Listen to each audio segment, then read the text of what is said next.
சமாதானமும் நம் அனைவரின் மீதும் உண்டாவதாக. எல்லா புகழும் இறைவன் ஒருவனுக்கே. நம்ம தொடர்ந்து நிலவரங்களை பார்த்துட்டு இருக்கோம். அமெரிக்காவை இப்போது பார்த்தீங்கன்னா ஈரான் அடிச்சிட்டாங்க. நம்மளே எக்ஸ்பெக்ட் பண்ணலன்னு தான் சொல்லணும். நம்ம தொடர்ச்சியாக பார்த்தோம்னா நேற்றுலேருந்தே பார்த்துட்டு இருக்கோம். அமெரிக்காவை பார்த்தீங்கன்னா அடிக்கிறதை பற்றி ஆயத்துல்லா குமேனி அவர்கள் பேசவே இல்லை. ஆனால் இன்னைக்கு பேசாமையே முதல் அடியை கத்தாரில் இருக்கக்கூடிய அமெரிக்காவுடைய பேஸுக்கு அடிச்சிருக்காங்க. அதுவும் கத்தாரில் பார்த்தீங்கன்னா கசாக்கா அப்படின்னு சொல்லக்கூடிய இடத்துல அமெரிக்காவுடைய பேஸ் இருக்கு. அந்த இடத்துல அடிச்சிருக்காங்க. மத்திய கிழக்கு முழுவதும் பல இடத்துல அமெரிக்காவுடைய பேஸ் இருக்குன்னு நமக்கு தெரியும். கிட்டத்தட்ட 50 பேஸுகள்லாம் இருக்கு. 50,000க்கும் அதிகமான அமெரிக்காவுடைய ராணுவ வீரர்கள் அங்கே இருந்துட்டு இருக்காங்க. அப்பப்போ பார்த்தீங்கன்னா அங்கிருந்து விமானங்களை எல்லாம் காலி பண்ணிட்டு போனாங்க, ராணுவ வீரர்களை எல்லாம் காலி பண்ணிட்டு போனாங்க. ஆயத்துல்லா குமேனி அவர்கள் சொன்னாங்க 50,000 பேத்துக்கும் நீங்கள் என்ன பண்ணிக்கோங்க, சவப்பெட்டியை தயார் பண்ணி வச்சுக்கோங்கலாம் எச்சரிக்கை கொடுத்துருந்தாலும் நேற்று சொன்னாங்க பஹ்ரைனை அட்டாக் பண்ண போகிறோம், பஹ்ரைனில் இருக்கக்கூடிய அமெரிக்காவுடைய தளத்தை அட்டாக் பண்ணுறோம் நேற்று சொல்லியிருந்தாங்க. இன்னைக்கு நைட்டு முழுசு பாருங்க, உங்களுக்கு என்ன இருக்கு, வான வேடிக்கையை காட்டுறோம்னு சொல்லிட்டு நேற்று அறிவிப்பு வந்துச்சு. ஆனால் இன்னைக்கு நம்ம எந்திரிச்சு பார்த்தப்ப பார்த்தீங்கன்னா எந்த ஒரு விஷயம் நடக்கல. ஆனா இன்னைக்கு பாத்தீங்கன்னா திங்கட்கிழமை நைட் என்ன பண்ணிருக்காங்க, கரெக்டா இப்ப செய்தி வந்திருக்கு நமக்கு. ஒரு 10 மணி சுமாருக்கு கத்தார்ல இருக்கக்கூடிய அமெரிக்காவுடைய ஏர்பேஸ்க்கே பாத்தீங்கன்னா தாக்குதல் நடத்தியிருக்காங்க. நாம் அநேகமாக இதை எப்படி யூகிக்கிறோம்னு பாத்தீங்கன்னா கத்தார்ட்ட பர்மிஷன் கேட்டிருக்கிறதுக்கான ஒரு சான்ஸ் இருக்குன்னு சொல்லிட்டு நம்ம யூகிக்கிறோம். ஏன்னா அவங்க ஃபர்ஸ்ட் சொன்னது பஹ்ரைன் தான் சொன்னாங்க.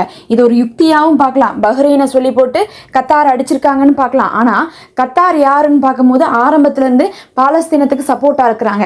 ஈரான் என்ன பண்றாங்க, ஆரம்பத்துல இருந்து பாலஸ்தீனத்துக்கு சப்போர்ட்டா இருக்காங்க. அப்ப அவங்களுக்குள்ள ஒரு நல்ல அண்டர்ஸ்டாண்டிங் இருக்கும் அப்படிங்கறதையும் நம்ம புரிஞ்சுக்கலாம். நான் முதல் கட்டமா நமக்கு இப்படி தெரியுது, ஏன் மற்ற இடத்த விட்டு போட்டு கத்தாரை போய் அடிச்சாங்க.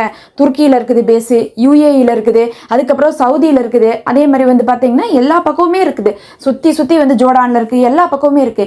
எங்க வேணா அடிச்சிருக்கலாம். ஏன்னா வான்பரப்பை பயன்படுத்தும் போது அமெரிக்கா பாத்தீங்கன்னா எங்க அடிச்சாங்கன்னா சிரியாவுடைய வான்பரப்பை பயன்படுத்தியிருக்காங்க. அதுக்கப்புறம் பாத்தீங்கன்னா ஈராக்குடைய வான்பரப்பை பயன்படுத்தியிருக்காங்க. அந்த வழி ஃபுல்லாவே பாத்தீங்கன்னா பயன்படுத்திட்டு தான் அடிச்சிருக்காங்க அமெரிக்காக்கான ஈரானை. இருந்தாலும் கத்தாரை இவங்க செலக்ட் பண்றதுக்கான காரணம் ஒருவேளை அவங்களுக்குள்ள பாத்தீங்கன்னா ஒரு நல்ல அண்டர்ஸ்டாண்டிங் இருந்திருக்கலாம்.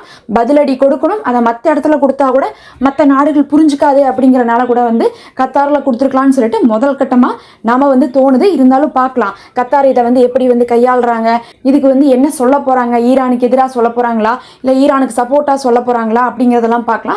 இவங்க ரெண்டு பேருமே பாத்தீங்கன்னா ஈரானும் கத்தாரும் ரெண்டு பேருமே பாலஸ்தீன விஷயத்துல ஒரு அங்கம் வகிக்கிறாங்க அப்படிங்கிறது தெரியும். இந்த போரே எங்க ஆரம்பிச்சிச்சுன்னா பாலஸ்தீன விஷயத்துல இருந்து ஆரம்பிச்சு.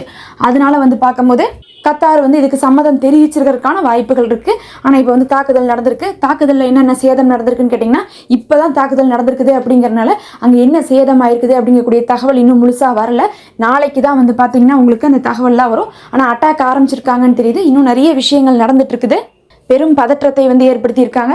முதல் அடியை கொடுத்துட்டாங்க அப்படிங்கிறதை மட்டும் நம்ம சொல்லலாம். அப்ப ஈரான் துணிஞ்சு அமெரிக்கா அடிக்கிறாங்கன்னாவே நம்ம என்ன நினைக்க வேண்டியது இருக்குது, எங்கேயோ பாத்தீங்கன்னா அவங்களுடைய ஸ்டாண்டர்டே போயிருச்சுன்னு தான் சொல்லணும். அமெரிக்கா அடிச்சா திருப்பி அடிக்க மாட்டாங்க அப்படிங்கறதை தான் எல்லாரும் எதிர்பார்த்தாங்க. ஆய்வாளர்கள் கூட அதான் சொன்னாங்க. நம்மளுடைய கடந்த வீடியோக்களே நாம என்ன சொன்னோம், ஒரே நேரத்துல 2 எதிரியை பகைத்து கொள்ள மாட்டாங்க.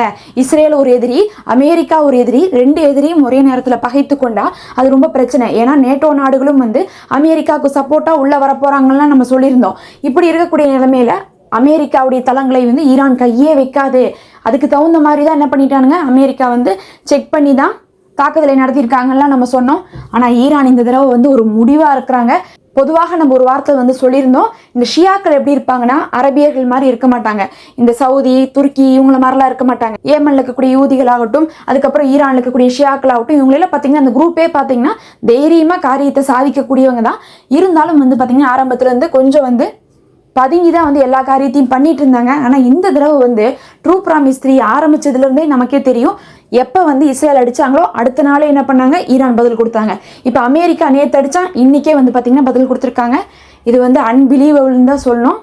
பார்க்கலாம், பொறுத்திருந்து இது எப்படி ஆக போகுதுன்னு தெரியல. ஏன்னா ரஷ்யா உள்ள வராங்க, ஈரான் அடிச்சிருக்காங்கும் போது ரஷ்யாட்ட பேசிட்டாங்க. ரஷ்யாவுடைய அதிபர் புட்டின் அவர்களும் என்ன பண்ணியிருக்காங்க, பதில் சொல்லியிருக்காங்க. எல்லாரும் பேசிட்டு தான் இப்ப களமிறங்கி இருக்காங்க. கிங் ஜூங் வேற என்ன சொல்லியிருக்காரு, நான் ஈரானுக்கு சப்போர்ட்டா இருக்கேன், அமெரிக்கா செஞ்சதுதான் தப்புன்னு சொல்லியிருக்காரு. சைனா எங்கள்கிட்ட உதவி கேட்டா போதும், நாங்க உங்களுக்கு உதவி தரோம்னு சொல்லியிருக்காங்க. இத்தனை விஷயம் நடந்துட்டு இருக்குது. ஏமன் என்ன பண்றாங்க, களமிறங்குறாங்க. இத்தனையும் நடந்துட்டு இருக்கக்கூடிய நேரத்துல இப்ப தாக்குதல் ஆரம்பிச்சிருக்காங்கன்னா எந்தெந்த நாடுகள் எந்தெந்த வழியாக உதவி செய்ய போறாங்களா, களமிறங்க போறாங்களா, இல்ல போர் விமானங்கள் ஆயுதங்கள்லாம் கொடுக்க போறாங்களா, எல்லாத்தையுமே நம்ம பொறுத்திருந்து பார்க்கலாம். மேலும் அதிகமான தகவலுக்கு மறக்காம சப்ஸ்கிரைப் பண்ணி வைங்க. நம்ம போடுறது அப்டேட் ஆகும்.